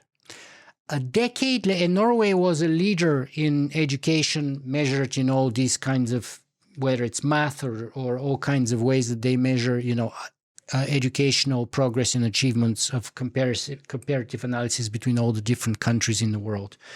They measure geography, math, literature, how many languages you speak, etc. Even reading comprehension in Norway plummeted in the last decade. And now they're going back on that too, and they're removing that. And there's a lot of research, child behavioral psychologists that I was watching, who say that we didn't evolve to be taught by AI tutors. We evolved to study best like Socrates did, human to human, mentor to mentor.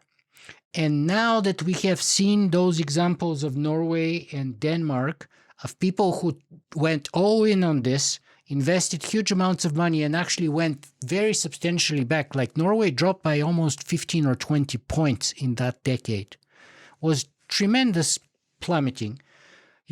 People are saying we are not evolved biologically, we're not wired to learn from AI personal tutors. What do you think of that? Well, the one thing I would say right off the top of my head is, I'm listening to it, I'm hearing it, I'm taking note of that. It's interesting. I didn't know those two examples. But one thing I would just say is there's AI or computer interaction in education before ChatGPT or before generative AI, basically, and there's after. And so anything that's been going on for 10 years, there was a lot of the, kind of educational stuff. Apple and everyone's trying to push it and stuff, but in general, nobody was super excited about it. You mentioned Sal Khan, who, two things about Sal. Have you read his book? I have read his book, actually. He did read a book on how he got early access to ChatGPT 4. He's a brilliant guy, and he's done tremendous work in education. Yeah, now I don't know if you know, but he's now working with TED, and they're building a whole nother, I think it's called the Khan Academy. No, it's not Khan Academy. It's TED Khan Institute or something, but it is trying to crack. It's not for K through 12. I think it's more geared for essentially a higher education version of online that could be more certificate based and maybe accredited. The long story short is he is an interesting guy. Now, at a side level, he's an interesting guy. I have read that book and kind of tracked this thing. But the thing I guess I would say to you is it's what's going forward. Even 2022, 2023, it was still like everyone's just like, holy shit, what does it do? Oh, it can make pictures, whatever. But the last couple of years have just gotten in a different league. I'll give you, I'm writing this book. I've written 2 other books before, including that first one. I had human assistants for both those books, dedicated human assistants. Happened the way I wrote them. I could do that and pay them and whatever I was with, or outfits, I could do that. And they were instrumental and very helpful in the thing. I did this book using AI and not writing it. Every word is mine, everything else. But I will tell you, I was probably 2 to 3 times more productive. It was mind-blowing how useful it was. I learned so much shit that I would not have been able to do traditional means. And I'm like a professional journalist. I know how to suck information out of the ecosphere of everything. And this was just mind blowing. And I even just when I speculate about how a kid could do, for example, just that dialogue with you talk about Socrates. I was going to flip that around at you, which is We don't have Socrates in class. We got one teacher to 30 kids. They barely can give a kid, a minute or two. And when they go home, the parents don't know shit and they don't know how to help them. And it's like, they don't have Socrates. What they do, but if you talk to Claude or ChatGPT or, Gemini, whatever it is, you've got your Socrates. I mean, it's just amazing. They can just keep serving you fucking questions. They can keep asking things. They can point you in a million directions. They can tell you shit you had no idea about. I mean, it's just like unbelievable. It's like that's a tutor.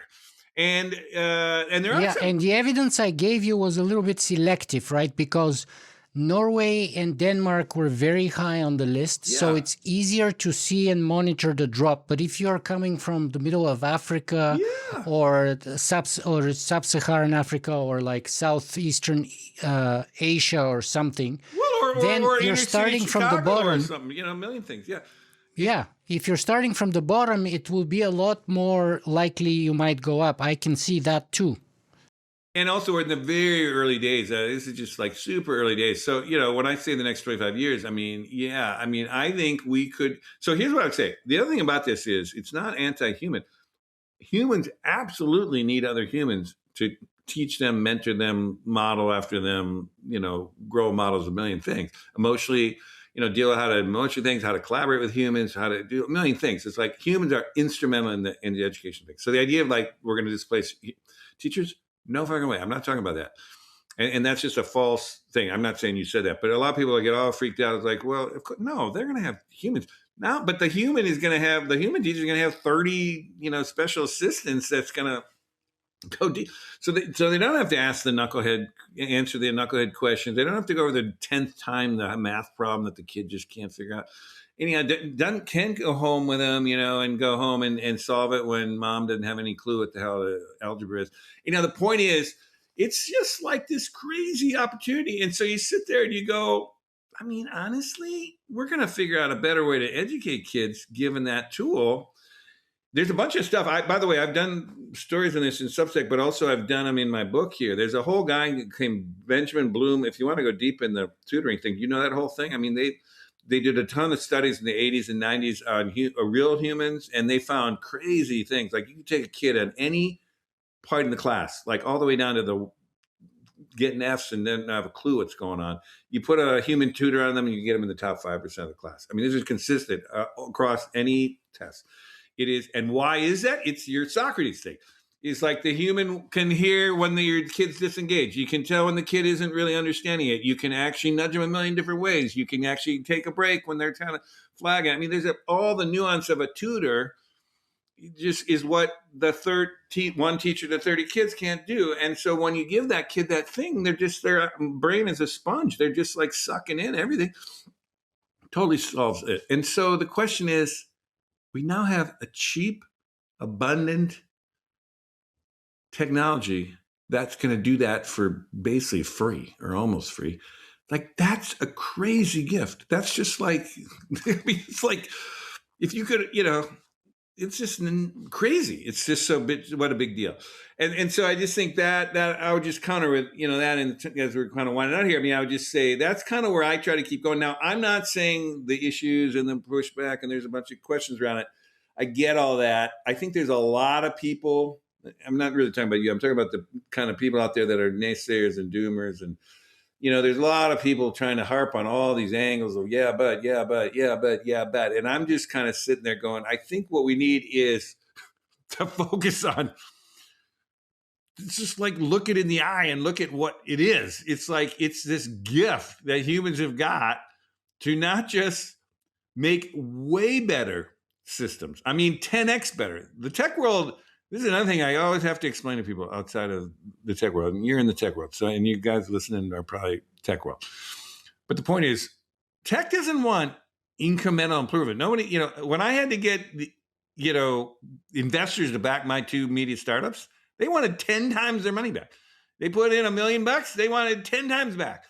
And it's like, that's just the expectation of tech is it's going to be better by 10 times. Now that's the money side, but it's also improvement. You want 10 times as better. You want 10 times as cheap. It's like people talk 10 times like it's just the way you talk about tech. You talk about that in education today, and it's like, well, can we improve it by 2%, or something, or can we get 5 more kids reading faster or something? It's like, that's not 10x improvement. So I'm thinking, what I think we're on the verge of here is a society, it's an abundant society, which is like, let's make it 10 times better, and the same thing with healthcare. Healthcare is another one. It's just insane. I mean, you at least have something up there in Canada, and but it's like, we could make healthcare 10 times better. And one of the key things is you're going to have concierge, AI doctors who are going to monitor you all the time, just like what? Rich people. Rich people have concierge. They pay $50,000 a year for them, and they get to talk to the doctor anytime they want. And the doctors monitor them and give them a personalized kind of thing on their healthcare, and they're awesome. But it costs them $50,000 on top of everything else. I know this because I got friends who do that. They're doctors, and it's like, everyone's gonna have that. It's gonna cost you $5 a month or something, and it's gonna be crazy. Now, that's 10 times. So why are we shooting for 10 times better situation? Anyhow, we can go through the whole thing. It's like, I think we're on the verge. And then this is what I'm saying. When I just told you what I did, I lived doubling or tripling my productivity with what I did in writing this book. It was the easiest process compared to the previous. It was the fastest process. It was the most accurate process. It challenged me in ways I hadn't challenged. It made me rethink fundamentals that I hadn't really thought about. It was like having a real deep partner. It was the best assistant. I've had human assistants. I'll give you one last thing about this, just to put it out there. It's like, I've been a Kindle guy for 20 years. I've kind of, highlighted all my passages, and it's like, it's my little coded way. It's the way I navigate what I've read in the past. For this book project, I exported, which you could do out of Kindle, all the highlighted passages for everything I've read for 20 years, which is hundreds of books. Put it into Notebook LM, Gemini's thing. If you haven't tried it, you probably have, but if your readers haven't tried it, Notebook LM is just awesome. I put it in a notebook, and I had read everything of relevance that I had read in 20 years. And when I said, give me the 3 best passages from what I've already read about, basically bioengineering, blah, blah, blah. And it gave me, that, and said, hey, here's 3 more if you just want them. If I would have said that to my, woman or guy who's my executive assistant, on my research thing, it's like they were looking at me like, I have no fucking idea what you read. I have no idea how to figure that out. It's like, of course, it's impossible. So it made me, how do you quantify that? That's just crazy productivity breakthroughs. That's going to go to everybody. And it's like, how can that not be a good thing? It's just going to be nuts. Anyhow, we're getting, I'm reaching to the converted here, but I'm just trying to pass on to your readers. Like, we're living in this crazy moment here. We're like, holy shit, we got machines that can do that now. Wow. You're an eternal optimist. I'm more of how did Gramsci put it? I'm a pessimist of the intellect and optimist of the spirit or the soul. So, and I really hope you're correct. Let me ask you, where can people find more about you and your work? What's the best place? Well, the best place is my website, which is my name, Peter Leyden, and that's Leyden, peterleyden.com. If you just Google Peter Leyden, it'll almost always pull it up fast. I also have a Substack. You can get through my name, or it's The Great Progression 2025, 2050. I also I have a YouTube channel in my company called Reinvent Futures, which is a strategic foresight company. That has its own website if you want to do that. But so Google Reinvent Futures, but also it has a web YouTube channel, which is called Reinvent Futures on YouTube. And you can get a lot of my latest videos. There's tons of ways to follow me and do all that kind of stuff. I would recommend all of those, by the way, but especially the Substack, because people can have the opportunity to jump into the depth of your argument there based on all the articles that you have published for the past, and that are very specific and in-depth and very well done. So I highly recommend those. Yeah, I appreciate that. Thanks for shouting that out. Yeah, absolutely, people follow. And then, like I say, early next year, we're going to have the book out. And yeah, it's been great having me on the show. Let me ask you the last question, though. What's the message, the final message you want to send us away with? What's the one thing that you want people to take away from our conversation today? Well, I would just say this is like a lot of people are worried. A lot of people have kind of, a bunch of things going on there. I'm the kind of thing is like, there is a positive reframe. I use that phrase, positive reframe, that almost everything going on around us today, certainly in the technology world, but even in our politics, in our geopolitics, in all kinds of ways, there is another way to see what's happening that I call the positive reframe of what's really going on today. And that thing makes all the difference in the world. Now, it doesn't mean you make shit up, and just like, making stuff up about what's going on. But you mentioned, for example, the Trump thing. I mean, I have more friends, I'm living in the Bay Area here, which is generally a more liberal place, California. I have so many friends and people that are just pulling their hair out. They're just going nuts by Trump. And it's like, well, okay, yeah, there's, I get all that complaining. But, there's another way to think about it, the positive reframe. And that kind of gave you the positive reframe of it. It's like, well, someone had to break it down. And I didn't even give you the other kicker on that. But the kicker on it is like, whoever takes down those old systems is going to bear the political costs. And so what Trump is doing, there's two things he's doing. I don't know what your politics or your listeners are necessarily, but he is dismantling the old system. He is stress testing including representative democracy and everything else. He's stress testing the system to its extreme, breaking much of it down, dismantling much of it, undercutting a bunch of it, just blowing the china shop, as he said. But he's also alienating huge chunks of the American population, including the crew that got him in there relatively narrowly, but, got him in there in the last election. And the thing is, the entire Republican Party has bound itself up with him. So what it does, and this happens at every one of these basically historic junctures of the 80-year junctures, is one side takes the political hit that actually clears the space out for a generation or two. And it basically gives the space, the running room for the new coalition to build the next thing without having to be nipped at their heels all the time. And I'll give you an example. The last time we went through this, World War II, coming off World War II, the bugaboo, the guy who was seen as the demon was Herbert Hoover, President Herbert Hoover, who was over there when the great crash happened in 1929. He was the guy that started the Great Depression and did all the wrong things to make it worse. And FDR, who came out of that kind of conflict later, kind of basically was elected after him, used him as the bad guy for all four of his terms. He was elected 4 times because all I had to say was like, go back to Hoover. Hoover's like horrible. And then, but it kept going for 25 years. It took all the way to the 60s and 70s. It took all the way to basically Ronald Reagan. It took till 1980, which is about a 50-year run, to get Ronald Reagan to finally come back and people would listen to the politics that essentially was Hoover's politics, free market capitalism and kind of deregulatory everything. There were Republicans between there who were president, but they were essentially working within the kind of parameters of, the general consensus after the war of, Nixon started, Earth Day and, was like the environmental president. So, Eisenhower was building all the infrastructure, wasn't, anyhow, he was a Republican, but he was also building the infrastructure of the country. So there was a consensus on both parties that lasted for 50 years. And it took Reagan to finally come back and say, let's go do something different.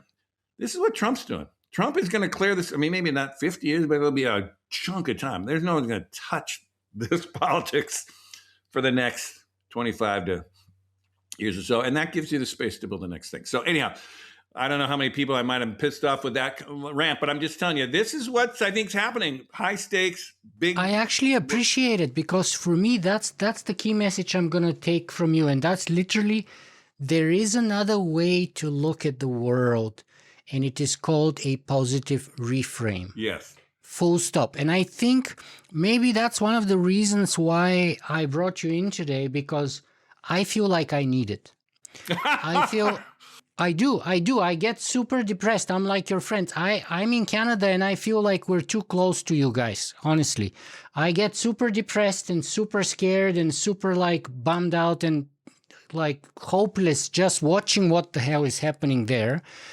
And so there is another way of looking at that. You've given us a glimpse of it, maybe, I don't know if you're right. I'm afraid you may not be, but maybe you're right. Maybe that's what we need so that we have the opening and the clearing for the world to get back on track. And maybe that's going to carry us over for the next 50 years through that transition because of the damage and the political cost that, Trump and the like will be paying for that. So I really hope you're correct, and I appreciate your message and taking the time to be here with us. Well, it's been a great conversation. And so I'm very happy you invited me. I'm happy to be here. I'm happy to have a really spirited conversation. Also, I love a lot of your points are totally well taken and also ones I'm going to think a lot more about. So I appreciate you laying out your big ideas too. So thanks for having me.